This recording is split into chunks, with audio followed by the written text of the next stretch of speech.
Assalamualaikum warahmatullahi wabarakatuh. Waalaikumsalam warahmatullahi wabarakatuh.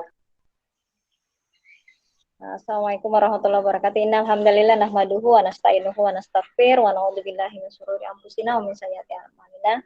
Mahyadul fala mudilla lahu wa yudlil fala hadiya lahu. Asyhadu an la ilaha illallah, asyhadu anna Muhammadar Rasulullah. Allahumma shalli ala sayyidina Muhammad wa ala ali sayyidina Muhammad. Kita bersyukur pada Allah Subhanahu wa taala yang kembali mempertemukan kita dalam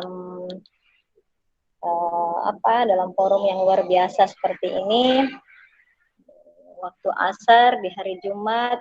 Kalau Makassar sekarang lagi hujan, insyaallah berkumpul waktu-waktu yang insyaallah diijabah oleh Allah Subhanahu wa taala, dan ini Jumat terakhir sebelum memasuki Ramadan ya. Insyaallah penuh dengan keberkahan insyaallah. Sahabat-sahabat IM sekalian, teman-teman sekalian, hari ini sebenarnya saya mungkin mau jawab pertanyaan kalau ada yang mau langsung mau nanya-nanya gitu ya, supaya bisa lebih leluasa dibanding waktu-waktu yang lain. Namun saya antar sedikit saja bahwa sebagai prolog gitu ya. Prolog karena kita juga lama enggak ngobrol lagi ya. Saya ingin saja sampaikan bahwa bagaimana sih sebenarnya sahsia atau karakter itu terbentuk gitu ya. Ini mungkin sangat familiar kita dengar. Namun itu merupakan pesan yang kuat yang disampaikan oleh Ibnu Qayyim al-Jauziyah.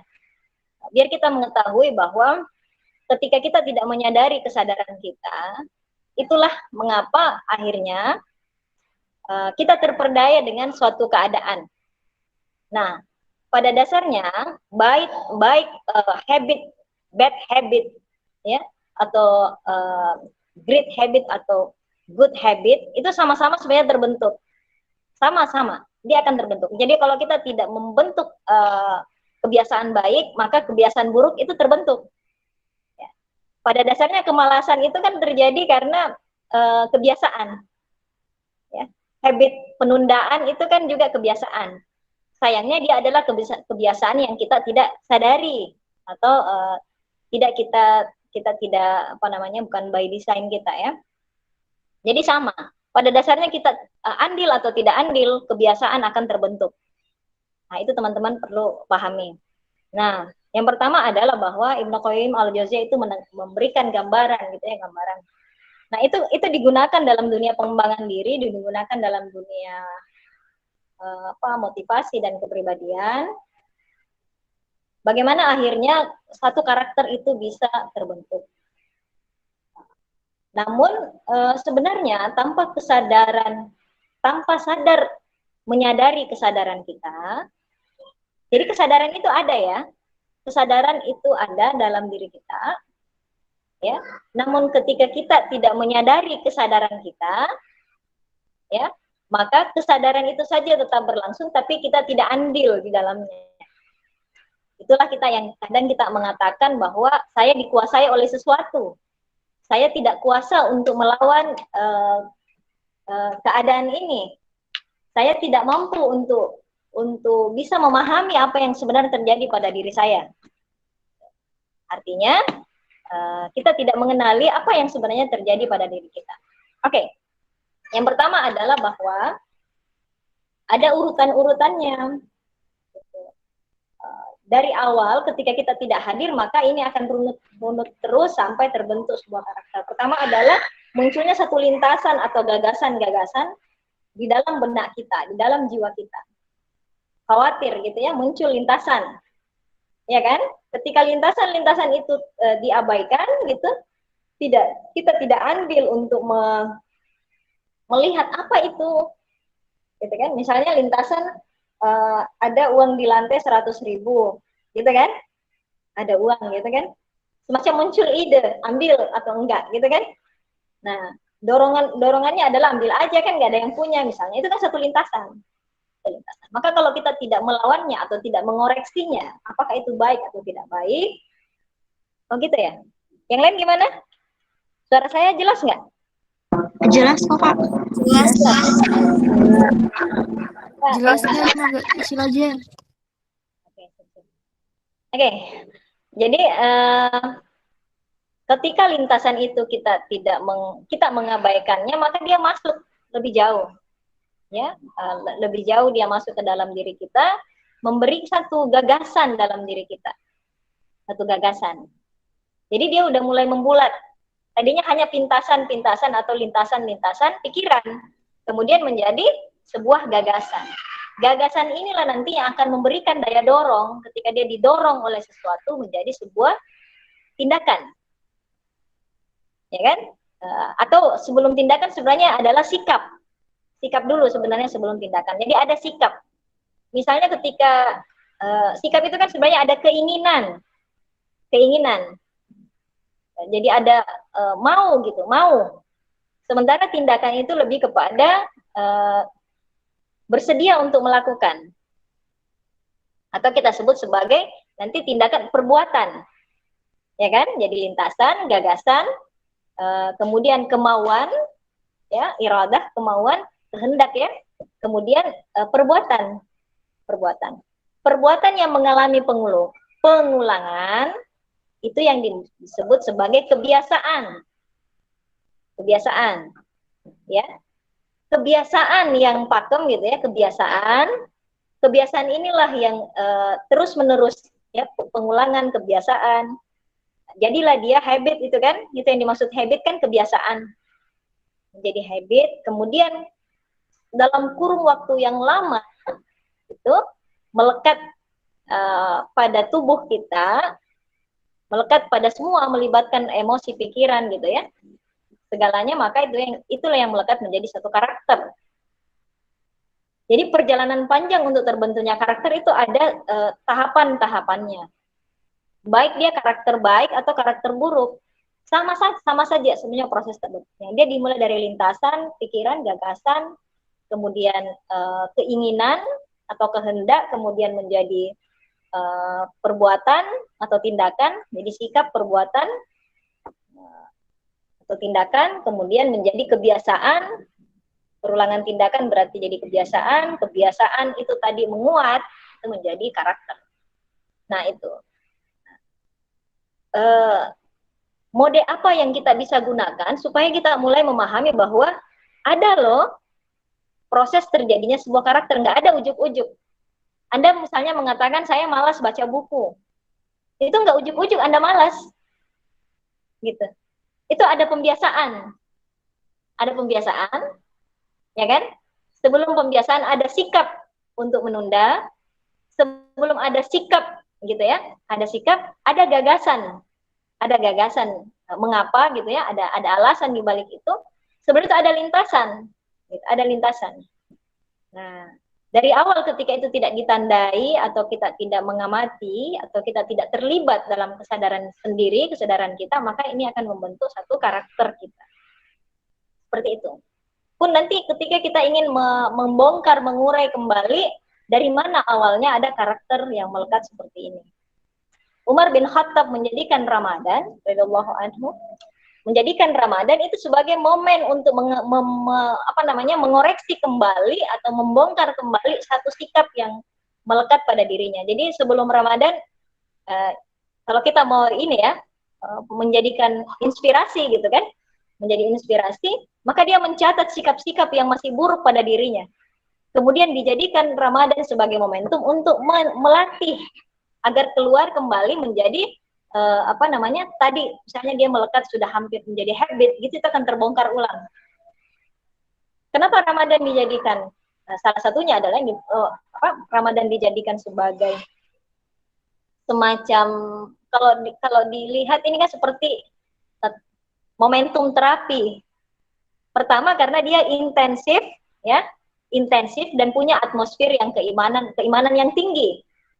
Itu kan bulan khusus gitu ya, satu di antara 4 bulan haram gitu, bulan yang bulan yang agung gitu kan, dihormati, bulan yang mulia gitu.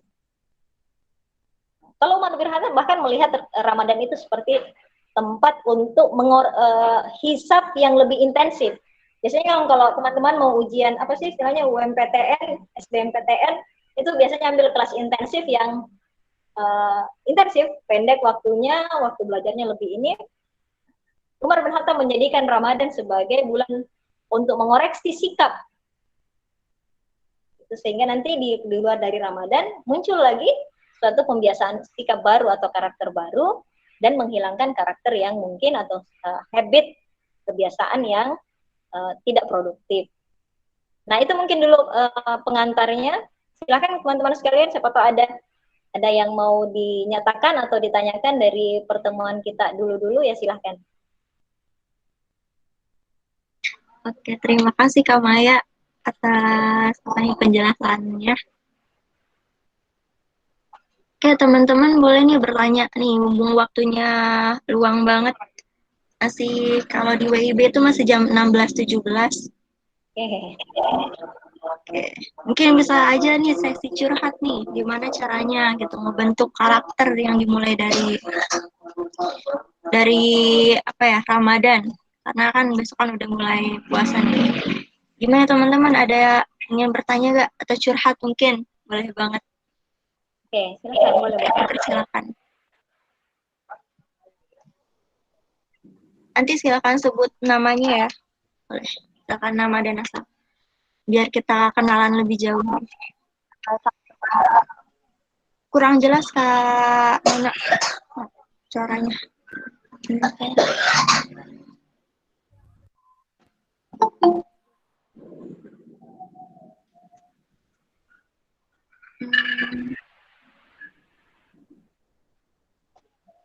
Udah jawab belum?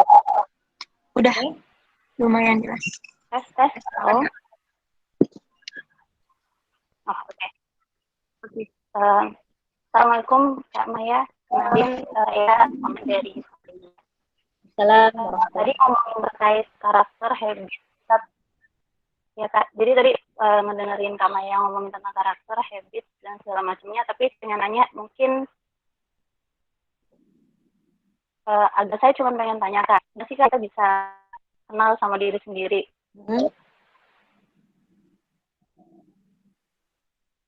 Terputus. Halo? Suaranya terputus Kak. Apa yang benar-benar kita nggak suka gitu Kak? Karena terkadang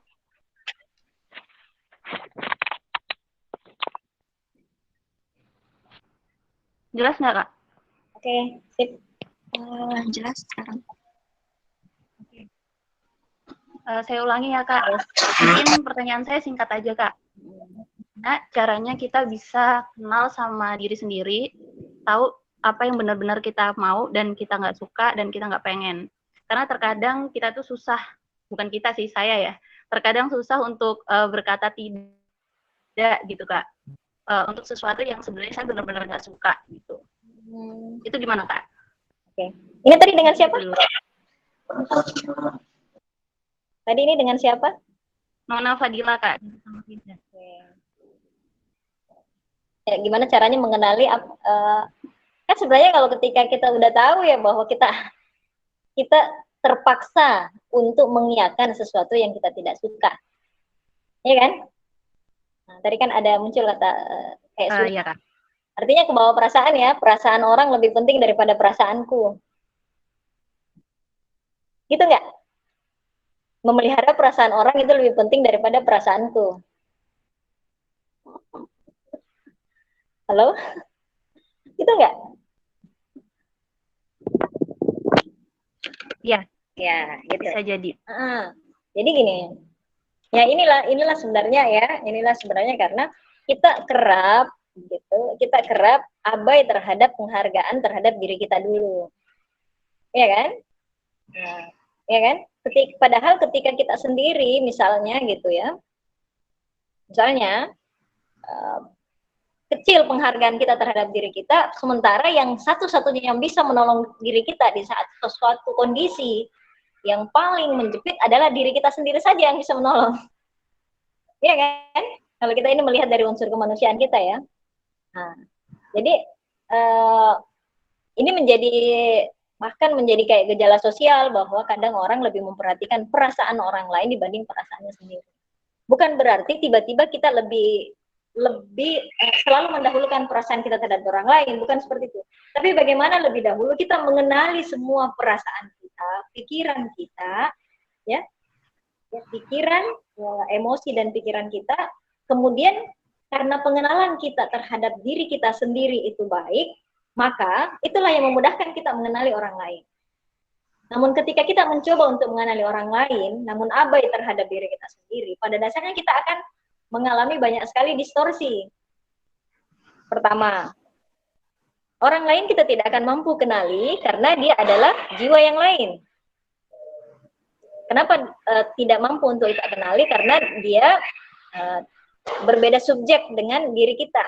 Kita tidak bisa mengkonfirmasi sifat batin orang lain di diri kita. Ya kan? Nah, oleh karenanya pengenalan diri itu lebih utama. Mengenal diri itu lebih utama karena pada dasarnya dia adalah titik awal untuk mengenal keseluruhan. Jadi jagat alam ini ada semuanya kan dalam diri kita. Makanya Imam Ali bin Abi Thalib mengatakan, kamu melihat diri kamu itu kecil, padahal kamu adalah jagat itu sendiri. Jagat raya itu ada di dalam dirimu. Kamu hanya melihat dirimu yang kecil, tubuhmu yang kecil, padahal jagat raya ini ada dalam dirimu. Gitu. Artinya, di sisi yang lain kita melihat fisik kita melihat bahwa masa cuma mengenal diri kita itu tiba-tiba kita bisa mengenal seluruhnya.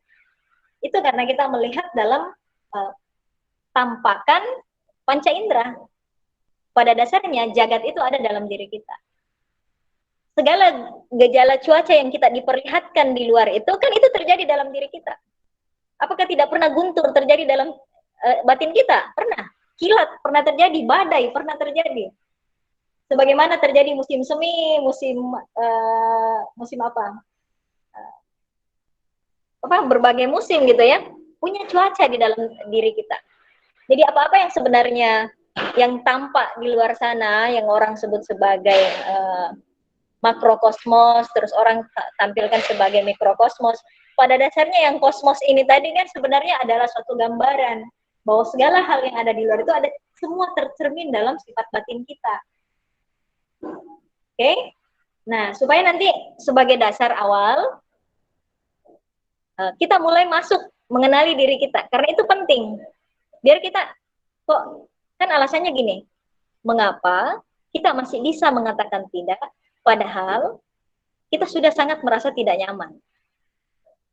Mengapa tiba-tiba pada saat itu mungkin dalam keadaan berulang, perasaan orang lebih penting saya jaga daripada perasaan saya sendiri.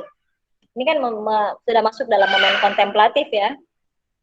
Mengapa kira-kira? Mau jawab nggak? Mau interaksi nggak? Atau saya jawab formal aja? Belum dapat jawabannya itu, Kak. Oke. Nah, itu kan nanti perlu digali kan. Jadi selama ini ketika ada muncul, kita abaikan.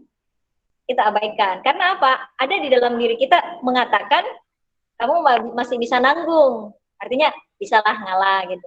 Ya kan? Lama-kelamaan itu sudah mulai, ya karena diabaikan ya. Ketika ada sifat yang dititipkan Allah itu selalu diabaikan atau disangkal atau diabaikan ya. Diabaikan itu artinya menyangkal aja. Seolah-olah itu nggak terjadi, seolah-olah itu nggak apa-apa. Aku baik-baik saja. Dan itu hanya seolah-olah. Ya kan? Seolah-olah.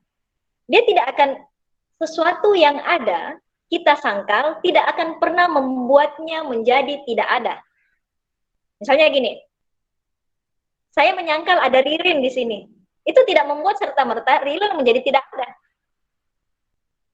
Ririn tetap akan ada di situ, sekalipun saya bilang, saya anggap aja deh Ririn nggak ada. Nggak bisa. Makanya penyangkalan itu tidak membuat sesuatu itu menjadi selesai.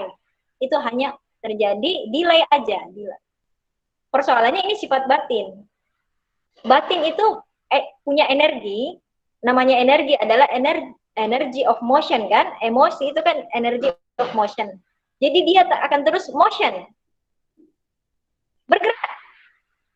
Jadi Anda misalnya ada gini, ada segumpal gerak, ada segumpal seperti ini energi, seandainya dia disolidkan ya, dia bergerak terus. Terus muncul lagi nanti yang lain, dia bergerak lagi. kita akan mengalami gemuruh di dalam batin kita. Padahal dia datang hanya untuk dikenali. Dia datang untuk dikenali. Ayo, teman-teman silakan buka surah Al-Waqiah. Mungkin teman-teman banyak yang hafal surah Al-Waqiah di sini. Supaya kita mulai tahu begini.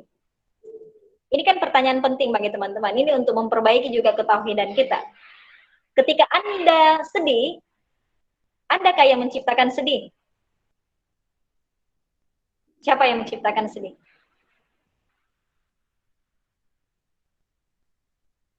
Itu sedih siapa yang buat? Ayo. Diri sendiri.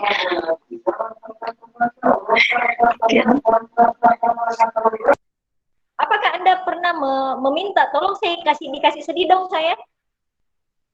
Atau ketika Anda sedih, tolong dong, jangan datang sedih ini. Mencoba Anda untuk, jangan datang sedih ini. Sekalipun Anda bilang begitu, rasa sedih itu tetap ada. Rasa sedih itu tetap hadir. Mulai dipahami? Bahwa segala rasa yang diciptakan dalam diri kita itu juga ciptaan Allah. Jangan kira hanya kita ini ciptaan Allah. Segala cuaca yang terjadi di dalam diri kita ciptaan Allah. Makanya Allah menyebutkan dalam surah Al-Waqiah itu diulang dalam bentuk bagus sekali ininya, bahwa kamukah yang menciptakannya atau kami yang menciptakannya. Jangan merasa kalau sedih itu karena kamu yang bikin sedih. Memang kamu bisa menciptakan sedih? Kamu bisa menciptakan marah? Kamu tidak sama sekali tidak bisa menciptakan apapun itu. Namun semua perasaan itu ada dalam diri kamu, tapi tidak pernah satu kali pun kamu yang menciptakannya. Ayo, siapa yang menciptakan? Allah. Dari dulu tahu nggak kalau itu Allah yang ciptakan? Atau merasa bahwa kita yang membuatnya? Andakah yang membuat diri Anda marah? Nah, tapi jangan langsung katakan, wah Allah lagi marah. Bukan begitu. Itu adalah sifat rasa. Jadi setiap ciptaan, jadi hadis kutsinya kan seperti ini teman-teman sekalian. Aku adalah pembendaharaan, kata Allah ya, Allah berfirman, aku adalah pembendaharaan yang tersembunyi. Karena aku ingin dikenali, maka aku ciptakan makhluk. Makhluk itu apa? Ciptaan, creation. Makhluk ya, makhluk itu ciptaan, karena yang mencipta itu namanya Al-Khaliq. Betul nggak? Jadi bedanya makhluk dengan Khaliq, itu satu pencipta, satu yang dicipta. Yang dicipta namanya makhluk. Jadi segala yang dicipta itu ya punyanya pencipta. Segala yang diciptakan itu ada di mana saja dia. Ya, ada di dalam dirimu dan di bentangan alam. Ada di afak, ada di anfus. Yang di anfus itu segala sifat batin. Anda bisa punya rasa manis, kamu yang ciptakan atau Allah yang menciptakan? Makanya minum, rasakan, gitu. Jangan saja, alhamdulillah. Karena ada sesekali nanti dihilangkan rasa itu untuk mengingatkan kita kembali bahwa ada nikmat yang telah pergi. Waktu nikmat itu ada, kita tidak tahu bahwa ada nikmat. Setelah nikmat itu dikasih pergi, baru kita bilang ada nikmat yang hilang. Jadi waktu tadi ada, kenapa tidak dikenal? Setelah hilang baru diingat. Jadi sesuatu itu sebenarnya datang sudah berpasangan sebagai suatu pengetahuan yang utuh. Ya kan? Kapan Anda sadari bahwa ada nikmat? Biasanya setelah pernah terjadi dalam diri kita kehilangan nikmat. Baru kita bilang, oh ada nikmat. Dari situlah kita mulai memahami bahwa selalu ternyata ada nikmat. Hanya karena terlalu wajar kita rasakan, kita lupa bahwa itu adalah pemberian Allah. Ya kan? Oke. Jadi pahami dulu bahwa kalau kamu sedih gitu, sebenarnya pada dasarnya Allah ingin dikenali dari kesedihanmu yang muncul di dalam dirimu. Hanya menjadi ribet karena kesedihan itu kita klaim sebagai kesedihanku. Contoh gini, kita lihat ya secara kausalitas. Saya kasih contoh siapa bagus. Nggak apa-apa ya, Rin? Saya jadikan contoh lagi. Nggak apa-apa ya, Rin? Oke, jadi gini contohnya.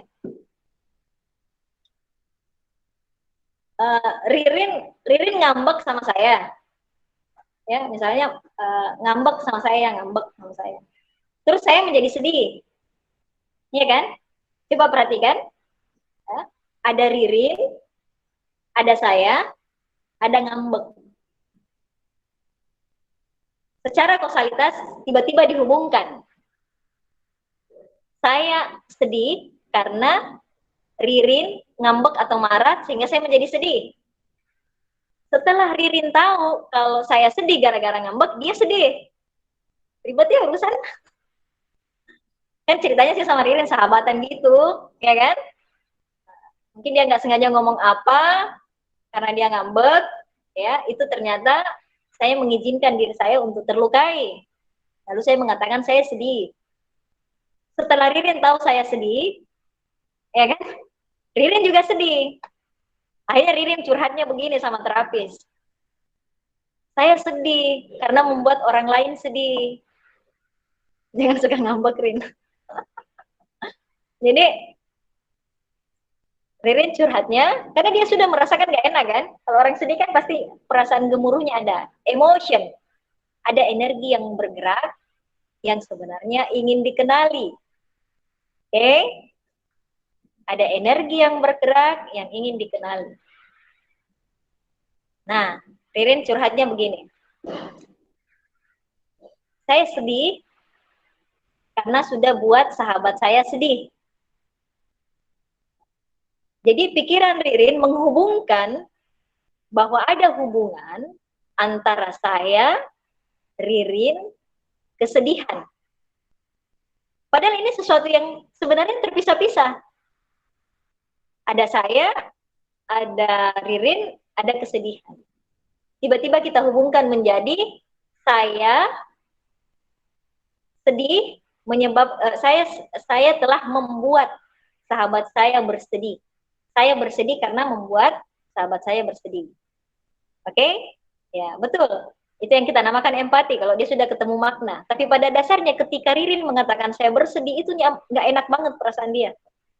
Gimana, Rin? Nggak enak kan kalau kamu bikin orang bersedih?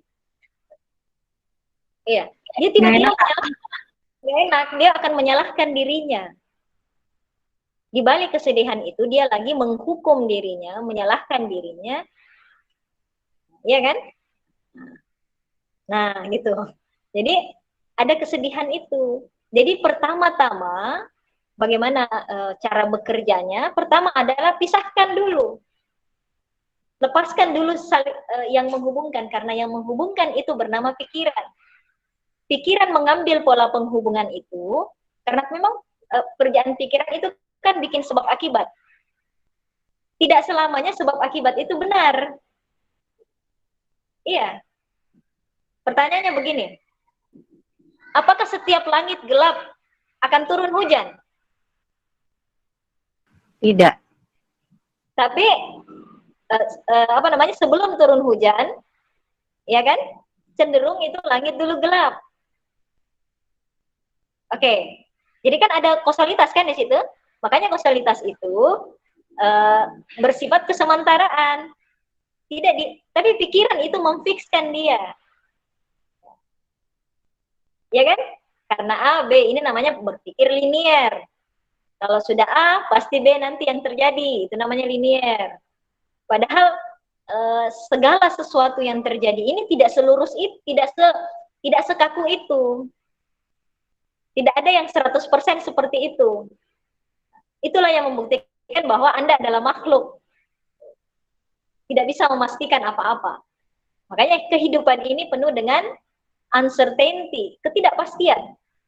Jadi siapa yang tidak toleran terhadap uncertainty, ketidakpastian, dia akan galau, dia akan istilahnya cemas. Dia tidak bisa hidup dalam ketidakpastian. Kayaknya siapa yang toleran dengan ketidakpastian, ya iya. Artinya suatu saat saya sudah melakukan A lalu terjadi B dengan hukum sebab akibat, tapi kalau tidak terjadi B nggak ada masalah. Karena kita toleran terhadap ketidakpastian. Oke, kembali dulu ke Ririn tadi. Jadi Ririn ceritanya udah mengatakan demikian. Jadi yang pertama yang harus dilakukan Ririn, yang akan dikatakan terapis terhadap Ririn, coba lihat Ririn bahwa ada 3 hal yang kamu harus pisahkan. Ada saya, ada teman saya, teman, Ririn, kesedihan. Dia harus bisa memisahkan 3 ini. Ketika Anda sudah bisa memisahkan ini, ya, ada yang memisahkan itu ya, maka sebenarnya Anda sudah bisa mengurai nanti masalahnya. Namun, tapi ini kan sudah mau tafakkur, tapi kita pelan-pelan dulu ya. Ini kan tadi penjelasan cepatnya. Kita bikin dia lebih lambat. Maksud saya, dilihat proses detailnya gimana. Dan ini detailnya pun tidak sekaku itu sebenarnya. Ini hanya pendekatan supaya kita bisa memahami apa yang terjadi sampai kita bisa mengalami penyembuhan batin, mau yang lama atau yang super cepat. Itu tergantung dari kemampuan kita untuk melatih kemampuan kontemplatif kita. Lihat. Jadi Ririn tadi bersedih itu ya, sedih. Nah, pertanyaan kan begini. Ketika Ririn mengatakan demikian, berarti dia lagi mengalami. Dia akan mengalami. Ketika bilang, saya sedih. Iya kan? Coba lihat, saya sedih dengan saya punya kesedihan. Saya sedih dan saya punya kesedihan. Saya pensil, berarti pensil sebagai mengalami, sebagai pensil. Saya punya pensil, berarti saya dan pensil berbeda. Coba lihat. Ketika Anda bilang saya sedih dan saya punya sedih, saya punya sedih, Anda berpisah dari sedih. Oke? Coba. Pelan-pelan ya. Kita contohkan saja Ririn tadi ya, dengan saya. Jadi Ririn mengatakan saya sedih. Ketika saya bilang, coba, saya punya sedih. Atau saya HP, berarti Anda adalah HP-nya. Tapi kalau Anda bilang saya punya HP, berarti ada saya dan ada HP. Paham? Itu baru satu, itu pengetahuan awal. Itu aja sudah membuat Anda sedikit lega. Nanti saya perlihatkan kenapa orang selalu sakit. Nanti insya Allah akan kelihatan sendiri. Dan ini bukan sesuatu yang sulit kok. Saya punya sedih kan? Nah pertanyaannya, apakah kamu yang punya? Kamu bisa mendatangkan sedihmu? Waktu kamu tadi teman kamu menurut kamu kau buat sedih, perasaan sedih itu datang dari mana? Ririnkah yang mendatangkannya? Kalau memang Ririn datangkan, kenapa dia tidak halau? Jangan datang. Saya nggak mau sedih sekarang, saya mau bahagia sekarang. Enggak kan? Iya, karena sedih itu Allah yang titipkan. Allah ingin titipkan kesedihan itu. Kenapa? Tapi kan kita nggak tahu. Waktu kita sedih, ingatan tentang Allah nggak ada. Kita belum tahu bahwa sedih adalah makhluk Allah, ciptaan Allah yang dititipkan di dalam bata. Oke? Itu ciptaan loh, ciptaan.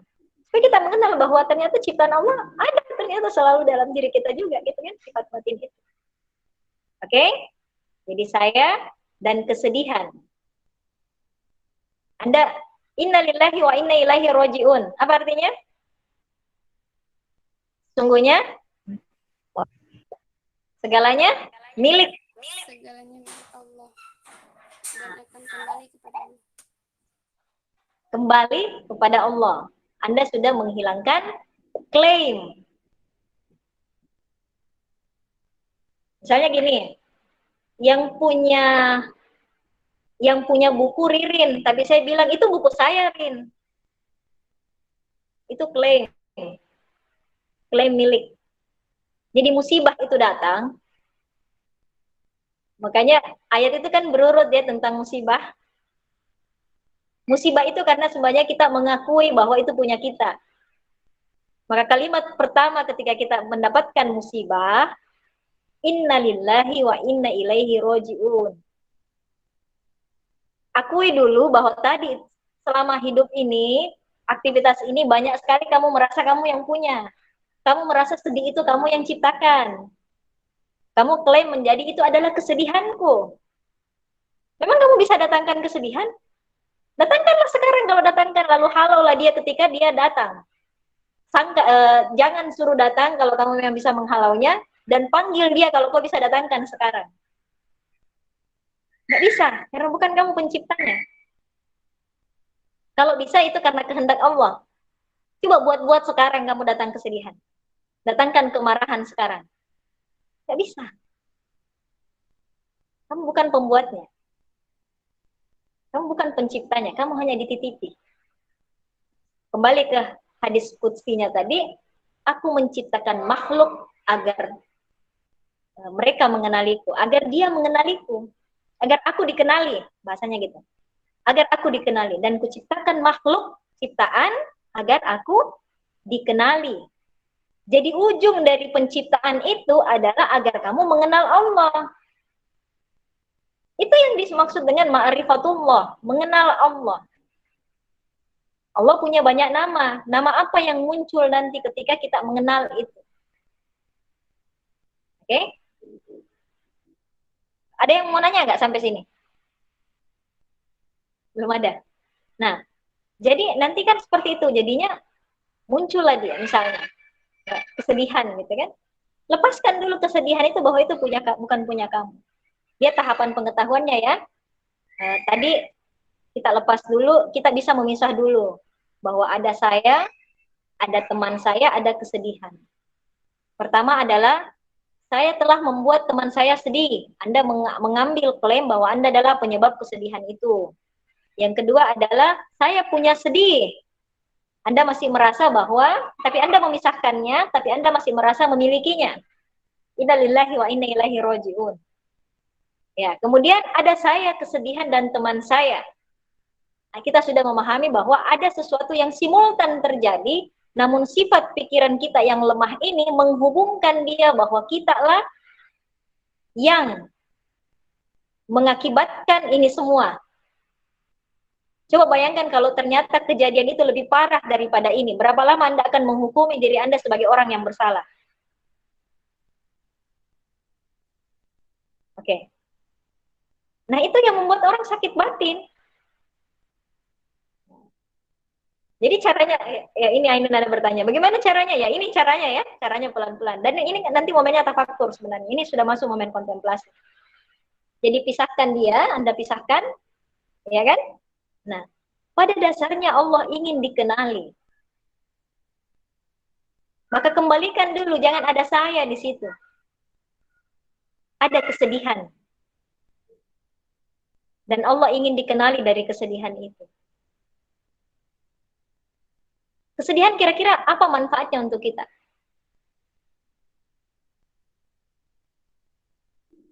Coba nih, kalau pernah sedih. Kenapa? Agar kita kembali mengingat Allah. Oke, mengingat Allah. Apalagi? Biasa kalau kita menitikkan air mata, itu bagaikan cuaca dalam tubuh kita itu di padang tandus, tiba-tiba ada air. Ya kan? Tanah yang kering tandus butuh air untuk subur. Jiwa yang kering kerontang itu butuh air mata untuk subur kembali. Pada dasarnya jiwa itu udah kering kerontang, udah lama mungkin nggak menangis, atau menangis tapi bukan menangis karena melihat kehadiran Allah selalu ada dalam hidupnya. Dia menangisi sesuatu, dia menangisi lagi makhluk. Dia bukan menangis karena Allah. Dia bukan menangis karena menyaksikan Allah selalu hadir dalam dirinya. Coba lihat. Pernah nggak lihat tanah kering kamu cangkuli? Dia berdebu saja, keras. Ketika disiram air, dia gembur, dia lunak. Ya kan? Enak digemburkan. Jadi kesedihan itu hadir untuk melembutkan hati kita. Apa yang muncul dari sifat asma Allah? Al-Latif. Allah hadir sebagai Maha yang melembutkan. Dan dalam surah, saya lupa nama surah apa, dan sesungguhnya Allah amat lembut kepada hamba-hambanya. Lembut sekali Allah menyentuh. Iya kan? Dengan dititipkan kesedihan untuk dikenali. Mungkin ada orang bukan Al-Latif saja yang dia akan temukan. Ada sifat lain yang sifat lain Allah yang akan dia kenali dari situ. Jadi supaya kita mulai paham apa sih yang kita sebut selalu ma'rifatullah, mengenal Allah. Dan jalannya gimana? Dalam firman Allah lewat hadis qudsi, aku ingin lewat ciptaannya kenali. Itu namanya ma'rifatullah, mengenal Allah. Jalan mengenal Allah adalah kenali dia lewat ciptaannya. Ciptaan afak dan ciptaan anfus. Kita sudah sering yang afak. Buktinya kita belajar sains. Afak kan bicara tentang sains. Nah, ketika kita bicara anfus, jiwa, kita akan ketemu ciptaan yang lain. Dan uniknya itu bisa kita konfirmasi sendiri dalam diri kita. Itu.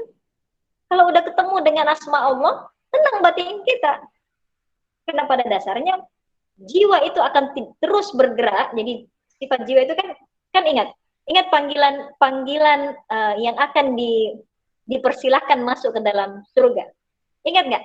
Ya ayyuhan nafsul mutmainnah. Walaupun itu sebenarnya kata nafsul mutmainnah itu sudah menetapi sifat batin yang mutmainnah. Tenang dia.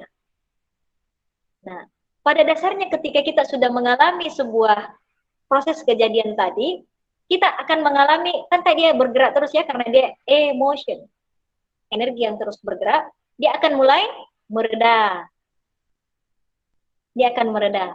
Sakinah, jadi ada sakinah di dalam hati kita. Kalau kita belum bertemu dengan pengenalan, ketemu dengan Allah, tidak mengenal Allah, kita akan terus goncang. Makanya kegoncangan itu tadi, gerakan-gerakan batin kita itu, bahwa dia sampai kita melihat maksud saya menyaksikan bahwa Allah hadir. Baru tenang hati kita. Jadi kalau masih gelisah, itu kan sebenarnya karena ingin dikenali. Allah ingin dikenali. Saking sayangnya Allah. Sampai kenal bahwa dia. Kayaknya memang butuh kontemplasi. Namanya tafakkur. Tafakkur. Nah, itu yang disebut tafakkur itu kan dari penyaksian menjadi kesaksian. Penyaksian adalah engkau melihat sifat batinmu yang lagi terjadi. Engkau bisa mengatakan bahwa itu adalah kesedihan. Kenapa kamu bisa katakan misalnya itu kesedihan? Itu karena kamu yang rasakan. Orang lain bisa jadi bilang, itu kamu nggak sedih, kamu marah misalnya. Nggak bisa karena yang rasakan kamu. Ketika kamu misalkan, saya sedih, saya lagi marah. Kita yang lebih tahu, terkonfirmasi langsung karena itu adalah pengetahuan langsung. Nah, namun kan kita abaikan. Kita tidak mau mendefinisikannya, kita tidak mau mengungkapkannya, lalu dia tidak pernah terurai. Padahal dia akan diperjalankan. Ketika dia sudah kita definisikan, ya kan? Definisikan, maka dia naik satu fase ke fase yang lain. Ada pertanyaan tadi. Mana pertanyaan? Begitu kira-kira. Ya, silakan kalau ada yang mau ditanyakan ya. Oke, terima kasih Kak Maya. Oke. Terima kasih. Masya Allah. Ini ada pertanyaan Kak di kolom chat. Oh iya, saya bisa baca. Baca dulu nih yang di atas gitu kayaknya. Iya, dari Kak Cahyo Kak. Kak Cahyo Nugroho. Oh ya, oke. Oh, mungkin saya bacain. Ini udah kelihatan Rin. Nanti saya baca. Oke. Bagaimana cara seorang guru atau calon guru nantinya dalam membentuk karakter siswa-siswinya, atau sebelum kita membenarkan karakter orang lain, contohnya siswa, kita harus membenahi karakter kita. Oke. Ya. Jadi Mas Cahyo gini, jadi betul kita gini, berbeda. Jadi kita harus membedakan dulu dua hal ya teman-teman. Bedakan antara know about dengan know it. Kamu katakan I know. Kenapa kamu bisa katakan I know? Atau kamu bilang I know about. Jadi saya tahu tentang sepeda berbeda dengan saya bersepeda. Saya mengalami bersepeda. Saya mengetahui pengetahuan tentang sepeda itu berbeda dengan saya tahu sepeda, maksudnya tahu bersepeda. Paham nggak? Memahami teori itu satu hal, dan memahami karena kita mengalami itu hal yang lain. Karena kita nggak ingin menjadi trainer, tapi trainer yang hanya bisa membicarakan teori, tapi bukan orang yang mengalami. Yang dinamakan saya tahu adalah karena saya mengalami. Jadi sebelum mengetahui bagaimana saya mengubah karakter siswa misalnya, alami dulu bahwa apakah kamu sudah mengalami perjalanan terbentuknya karakter kamu.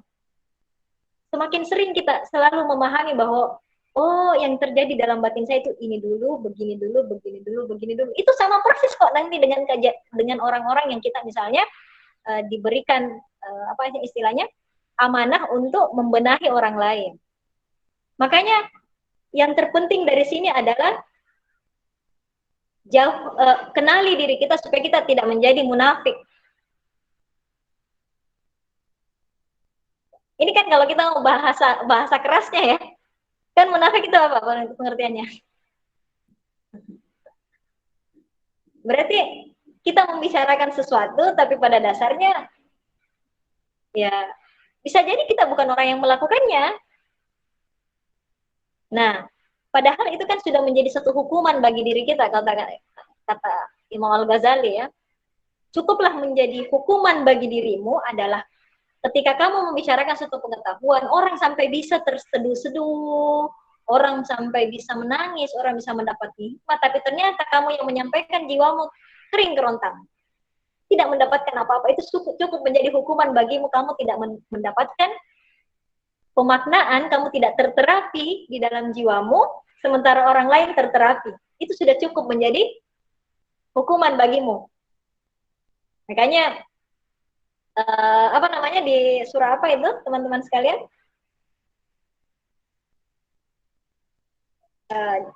Amat murka, amat benci Allah engkau mengatakan sesuatu yang tidak kamu lakukan. Itu supaya kita juga sebagai juru dakwah berusaha sebenarnya sambil berbicara itu juga memang karena kita praktek. Jadi praktek dan berpengetahuan itu satu paket, teori dan jadi misalnya begini Mas Cahyo, jadi misalnya kita, insya Allah begitu kita mulai fokus untuk membenahi, melihat karakter kita, bagaimana sih tadinya saya ini bisa terbentuk karakter saya, atau kita mulai mengalami bagaimana saya menginstall kembali, menghadirkan satu karakter dengan mulai dari saya menandai apa lintasan pikiran saya, apa gagasan saya, apa sikap saya, apa dan seterusnya. Oh terjadilah sebuah karakter saya, misalnya seperti itu. Insya Allah nanti akan mudah untuk kita ini kan karena kita sudah mengalaminya. Coba bayangkan orang yang tidak bisa naik sepeda, dia tahu ada sepeda, dia tahu punya tutorial sepeda, tapi dia tidak bisa sepeda, lalu dia mengajarkan orang naik sepeda. Apakah tidak fatal? Makanya tahu itu mengetahui tentang itu satu hal, tahu itu hal yang lain. Jadi kalau kita mengatakan I know, itu karena kamu memahaminya, kamu sudah mengalaminya, kamu menyaksikan itu sudah terjadi dalam dirimu. Oke, gitu. Semoga terjawab. Jadi baiknya itu dulu. Apa namanya? Mulailah praktek dulu supaya nanti mulai tergambar ya. Jadi teman-teman akan lebih mudah insya Allah untuk membantu orang lain membenahi kebiasaannya atau apa namanya karakter ya, atau kebiasaan seperti itu. Oke, berikutnya siapa nih? Ya, Ihsan Jawa Tengah ya. Kita terdapat suatu yang menjadi persoalan itu ketika terdapat suatu paparan dan kita diminta bertanya, dan mulai dari sana kita sering bingung Kak, mau bertanya apa dan dari mana. Apakah hal itu juga disebabkan habit atau ekosistem yang kurang baik selama ini? Bagaimana memperbaikinya? Karena yang namanya habit itu tidak mudah ya Kak, apalagi konsistennya. Oke.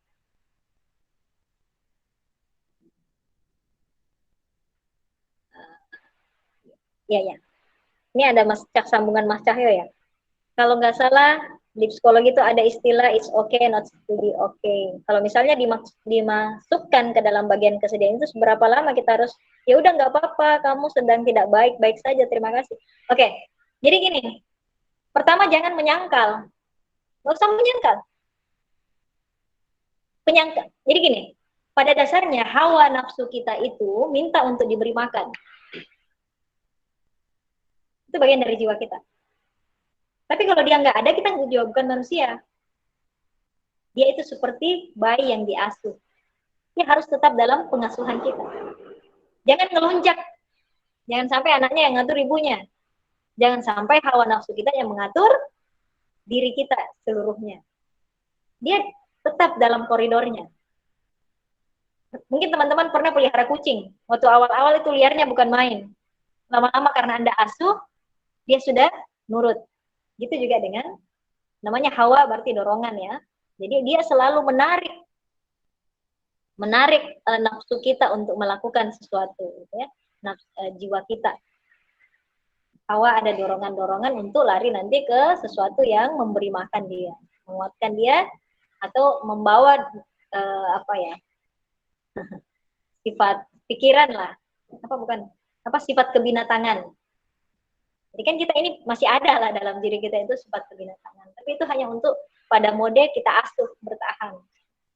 Coba Anda bayangkan kalau juga Anda kehilangan keseluruhan dari itu, berarti Anda akan kehilangan kemampuan untuk mau berhasrat untuk makan. Kan kehilangan hawa nafsu untuk makan. Kenapa dinamakan hawa nafsu? Nggak ada nih, nggak bisa makan. Ya iya kan, karena nggak boleh juga nggak ada. Kalau nggak ada juga nggak mau makan. Tetap ada, tapi dalam pengasuhan. Persis seperti anak. Apa tadi yang itu nyambung dulu. Jadi Mas Cahyo ini aja ya. Pertama adalah jangan menyangkal. Tidak perlu untuk kita berteriak bahwa, woi saya sedih, nggak juga. Tapi pada dasarnya ketika sedih, terimalah. Oh, ada kesedihan. Sifat Allah datang untuk dikenali. Kenali. Biar kita tenang. Ambil waktu. Apa ini? Ada perasaan ini. Pertamanya kan ada perasaan ini. Ini apa? Oh, ini kesedihan. Oh, ini kemarahan. Oh, ini apa? Ini apa? Ini kan terungkap. Oke. Jadi ini kemudian apakah memperbaikinya? Kalau sebenarnya dia sudah menjadi karakter, itu tidak akan lebih mudah. Bukan tidak mudah ya. Bukan berarti nggak bisa, tapi sejauh mana kita bisa bermujahadah. Masalah cepat atau seberapa cepat atau seberapa lambat, ya tergantung dari mujahadah kita masing-masing, yang tentunya itu semua bergantung kehendak Allah. Oke. Jadi kalau mamanya kita diminta bertanya gitu. Ya kalau memang Anda sebenarnya pengen bertanya dan malu, berarti Anda malu bertanya. Berarti pada dasarnya rasa malunya ya, rasa malu kah atau rasa takut. Jadi begitu. Tapi kalau memang nggak ada yang mau ditanyakan, ya nggak ada masalah. Karena nggak ada yang mau ditanyakan, udah paham misalnya, ya nggak masalah. Nah, ataukah misalnya karena kita nggak pernah bertanya, terus kita dibilangi sesuatu. Kemudian karena kata-kata itu kamu merasa nggak nyaman. Nah, rasa yang nggak nyaman itu coba kenali, apa itu? Apa kamu menjadi minder, atau menjadi apa, atau menjadi apa? Seperti itu.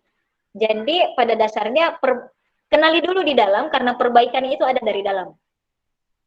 Kalau kita sudah mengenali yang di dalam, ya, kita insya Allah mudah memahami apa yang sebenarnya terjadi di luar sana.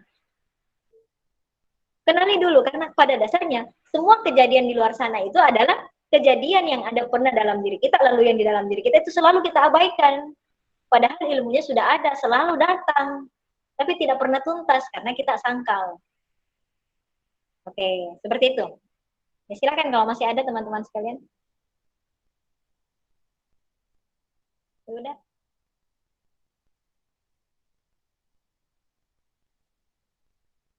Jadi ngapain bilang aku baik-baik saja padahal Anda nggak baik-baik saja? Ngapain siapa yang lagi kita membohongi? Diri kita. Kasihan sekali gitu ya. Kita aja nggak bisa jujur sama diri kita sendiri. Padahal diri kita sendiri butuh kepercayaan diri kita sendiri. Jadilah apa adanya. Apa adanya saja, bahwa kan sebenarnya karena ada ketakutan-ketakutan sosial kadang yang membuat orang lain itu tidak bisa jujur. Ya kan? Ya. Mungkin karena keseringan nangis dibilangi cengeng. Kali ini sudah berjanji, berazam tidak cengeng lagi. Akhirnya dia juga tidak mau menangis. Oke. Saya pernah baca apa nih? Saya pernah baca-baca di IG, Kak, kalau manusia itu menampakkan 3 topeng ke manusia lain. Yang pertama mungkin sifat kita dan diri kita sendiri, ke orang terdekat dan orang lain. Kalau di Mutanggara itu gimana ya, Kak? Ya nggak tahu ya, kalau masalah topeng orang bisa mungkin 50 topeng. Ya bisa banyak. Pada dasarnya kan ada, memang bisa jadi orang punya ribuan topeng, dan topeng itu dia tidak pernah kenali. Dia juga nggak kenal bahwa dia bertopeng. Pada dasarnya begini teman-teman sekalian. Kehadiran cahaya Allah itu tidak pernah redup. Hidayah Allah juga tidak pernah sirna. Dia selalu ada, selalu hadir, selalu melimpah ruah. Lalu mengapa kita seperti kehilangan hidayah, kehilangan cahaya? Seperti tidak mendapatkan petunjuk. PR kita satu-satunya adalah membersihkan semua atau meruntuhkan semua bangunan hijab penghalang yang menghalangi cahaya masuk ke dalam jiwa kita. Itu aja PR kita. Karena cahaya Allah tidak pernah kemana-mana. Allah mengatakan, Allah berfirman, aku lebih dekat daripada urat lehermu. Berarti kedekatannya itu tak berjarak. Kalau orang bilang dekat, apa sih maksudnya? Kalau misalnya saya bilang, Rin, kita teman dekat, teman maksudnya nempel terus. Enggak juga kan? Kalau orang dekat ya, dekat secara rohaniah. Jadi PR kita selama hidup adalah menghilangkan segala penghalang supaya kita terus-menerus bisa mengenal Allah. Jadi PR kita sampai mati adalah menyingkap semua tabir.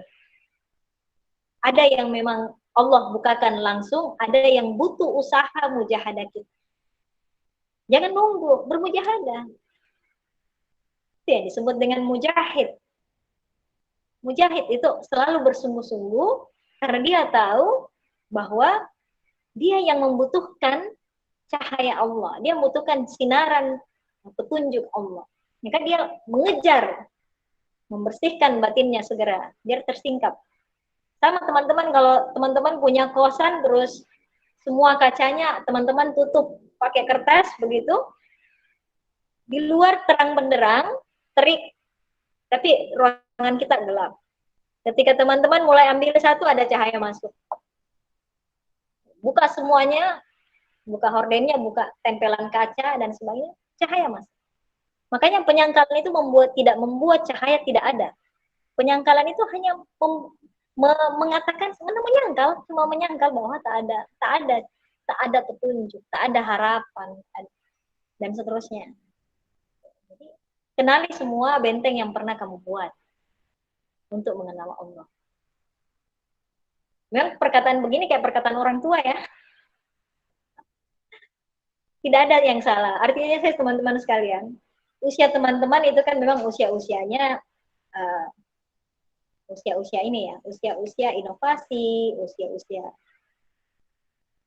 berkreasi, usia-usia berargumentasi, ya itu memang usia teman-teman sekalian. Adalah sebuah pilihan kalau teman-teman ingin menjadi bijaksana lebih cepat daripada usianya. Itu pilihan. Karena usia kebanyakan di usia teman-teman adalah usianya seperti itu, usia kreasi, inovasi, argumentasi, argumentasi berarti kan saling mempertunjukkan juga kemampuan dan sebagainya. Itu usia teman-teman. Adalah pilihan kalau teman-teman ingin lebih cepat punya kematangan psikologis dibanding usia. Nah, itu pilihan, dan itu butuh mujahadah karena Anda tidak lazim dibanding teman sepergaulan teman-teman. Kalau kita mau kembalikan ke masa yang lalu, kejayaan Islam, ya Pada dasarnya kan Islam memang tidak pernah mengenal usia remaja.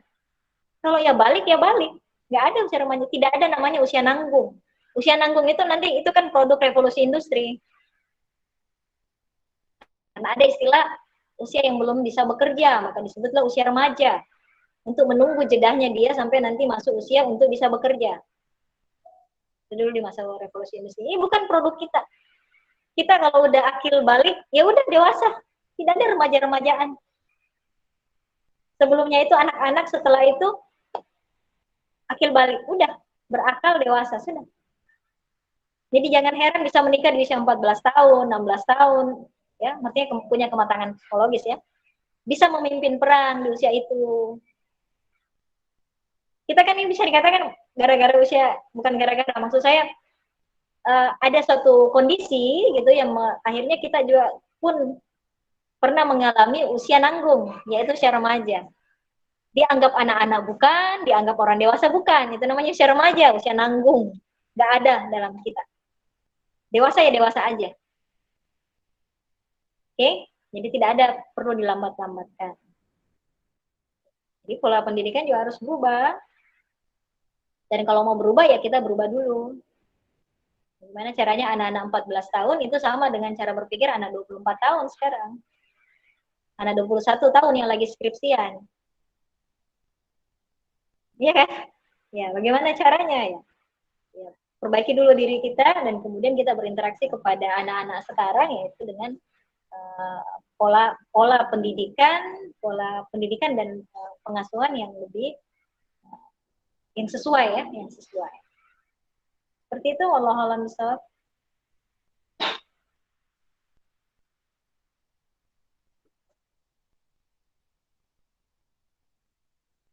Ada nggak?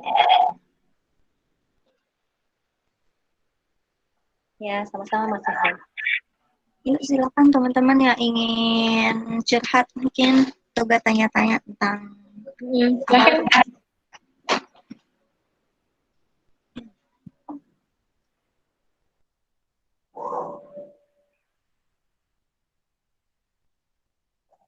Ya ada?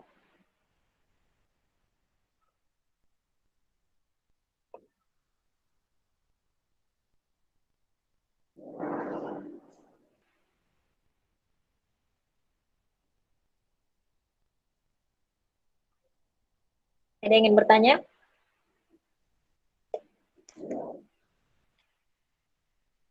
Kalau nggak ada ya udah ditutup aja. ini ada yang ingin bertanya lagi nggak teman-teman? Sayang loh. Nanti minggu besok udah mulai puasa kita. Oh ya Kak, gimana buat nanti bulan puasa tetap adain atau gimana Kak? Bisa, bagusnya Pak. Untuk mencegah tidur pagi kan. Bagus pagi-pagi jam 7. 6.30 lah biar cocok waktu-waktunya. Refresh. Atau jam 7 sampai jam 8 boleh. Kalau misalnya weekday gimana Kak? Oh iya ya. Iya, soalnya kan kita masih ada yang kuliah juga kan. Oke. Uh, Boleh sore seperti ini berarti kita selesai, berarti kita mulainya lebih cepat. Mungkin yang berjeda gitu kan, habis sholat subuh. Iya. Berarti jam 2 sampai jam 4 ini ya. Biar juga ada yang kalau punya persiapan mau kegiatan berbuka dan sebagainya pun tetap bisa jalan.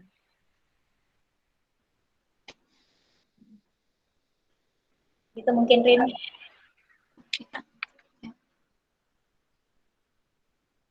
Gimana teman-teman kalau misalnya nggak ada lagi, nanti kita sudahi mungkin. Ada lagi?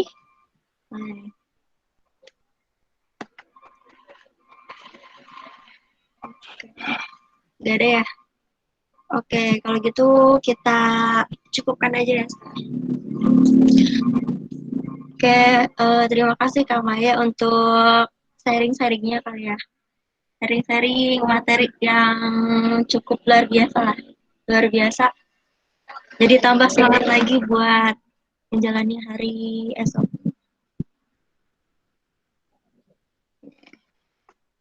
Mungkin sebelum tutup kita foto bersama dulu ya, teman-teman. Silakan on. Silakan bergaya. Udah siap dari tadi nih. Udah maghrib ya kak ya sana. Ayo siapa lagi nih? Ayo. Ada lagi yang mau on cam?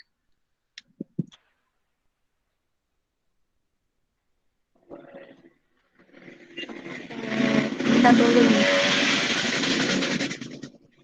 Ada lagi? Sok bergaya. Bergaya apa nih? Sekerennya deh. Ayo, hitung ya. 3, 2, 1. Ayo, satu lagi deh. Biar banyak nih. 1, 2, 3. Oke. Terima kasih ya teman-teman yang sudah join hari ini. Semoga bisa mendapatkan manfaat sebanyak-banyaknya dan juga bisa menerapkan di kehidupan sehari-hari.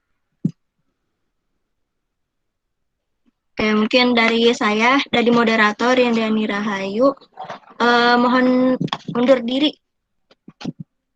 Oke, terima kasih semuanya. Oke, saya tutup. Wassalamualaikum warahmatullahi wabarakatuh. Assalamualaikum warahmatullahi wabarakatuh. Terima kasih Maya, terima kasih semuanya.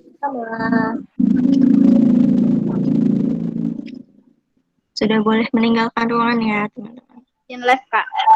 Siap. Assalamualaikum. Waalaikumsalam. See you next Creative Fashion.